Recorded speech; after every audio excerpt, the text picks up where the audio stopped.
yeah. Cal and I are out here doing some pond hopping. I'm gonna come out here and flip some of this cover. So all this cover right here, you've seen me punch it a bunch of times. We got a hot sun over the summer and it's been burning up all this stuff. So now we got patches in here. I can come out here, I'm bringing a small rod, my FMJ, and I can get into these little patches without having to bring a big rod, heavy weights and stuff like that. There you go, right there. Come out here, super heavy cover. This whole pond is covered with this vine.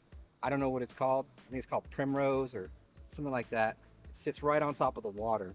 And what happens is when the water's cold, this stuff grows super thick, very hard to get in there.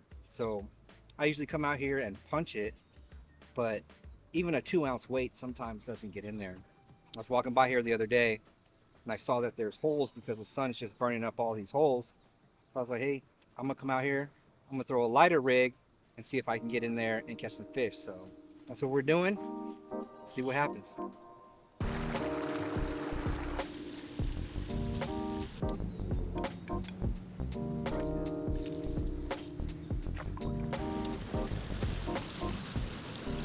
I think because the water is colder and it gets warmer the more you go by, this stuff's growing really well the colder.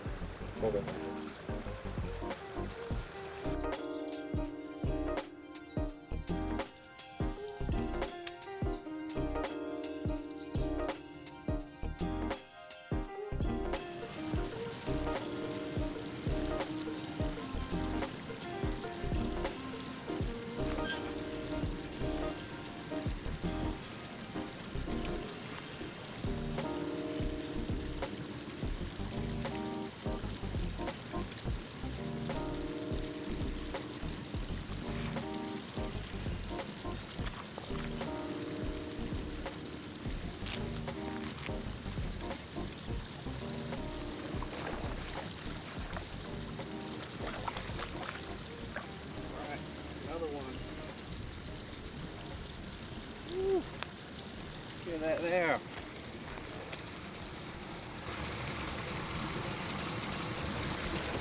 Sick.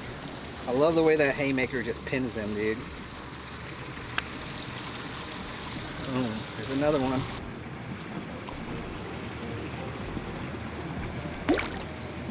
Alright guys, there you go. Cal and I had about an hour before we had to go to work, so we came out here to try to film a video.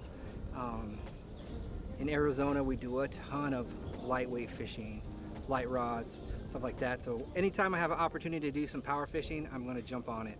I was out here the other day, I saw some of that cover had been eaten up by the sun, so there's a lot of patches, so I grabbed my rod. So Kalin, let's go. Came out here to try to catch a couple fish for you. The gear that I was using is not typically the gear that I bring out here to do this kind of stuff. I'm normally with like an extra heavy rod, an 8-footer, 2-ounce weight. This time I just wanted to go a little bit lighter. I thought I had the opportunity to do it, and I did. There's a lot of patches in between all that cover. That cover is like a super thick canopy up there. It sits on top of the water and floats. It's not under the water, so all I got to do is get the bait in there and I have an opportunity to fish it. All right, let's talk about what we're using here. So the weight that I'm using is the Ryugi black bean sinker. Right, black bean is a tungsten bean shaped sinker. Got a very, very unique shape to it. So that's it right there. It sits on the line, like the line goes through on that red insert, and it sits down, right? The advantage of this weight right here is that when my bait hits the water, it's not sitting like this. So what's gonna happen is when it hits, it's gonna pull like this way. Everything's going to be going down. Instead of it sitting on there and having to go like this with a bullet sinker, it's going to pull. I'm going to get through that cover a lot easier. I love it when fishing heavier matted stuff that the weight will actually go through. All right, the size I was using today was a 3/4. All right, super small profile, heavy weight, and I'm gonna get that penetration when I need to get that penetration. All right, so the bean does come in a tungsten, which is the black bean. Regular bean is going to be lead. So if you're interested in something like this and you want lead, go with a bean. If you want tungsten, go with a black bean. Obviously, sometimes you need a bigger weight to push some of that brush around or some of that cover around. So a lead one will make a lot of sense in that situation. All right, I'm pegging it, bobber stop on top, 4/0 Haymaker hook. Right, Haymaker is one of my favorite hooks in this kind of situation. Love flipping with it. Sometimes I use it on a free rig. It does very well for every situation. It's a thin wire, but it's super strong. It allows me to get good hook penetration on it, and it allows me to give monster hook sets. All right, it's not necessarily super soft. It's made for, like, it's called a haymaker. It's made for throwing those haymakers at those fish. All right, so the way that we hook it is going to be just like a straight shank hook. It's going to come through the top. I'm going to put that hook, that bait on there. But instead of going through and then skin hooking it, it's going to come through the bottom and get that hook set in there, but have that point like right there. Right, it's at that perfect angle. I feel like I get better hookups on it. It's a lot easier biting the fish than with a straight shank hook. But sometimes a straight shank hook is needed because you're just in that thick cover and you just need a straight shank, super thick wire hook. But there it is right there, the Haymaker. The bait we're using today was the 4-inch Dolive Beaver.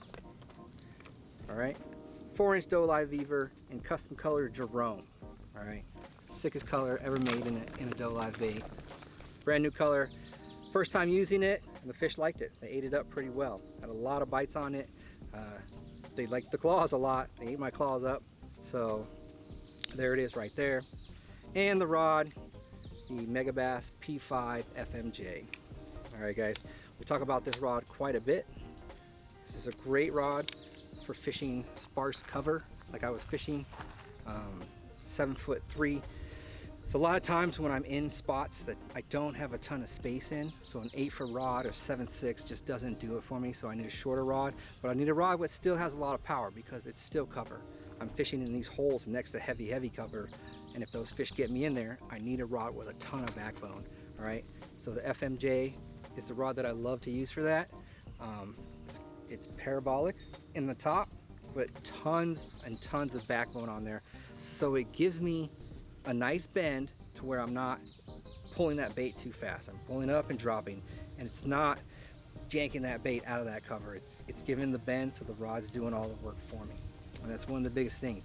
With a combo like this, with the bait, the weight, the rod, the reel, everything going on, I think that the equipment is doing a lot of the work for me. So all I have to do is think, get the bait in there and set the hook.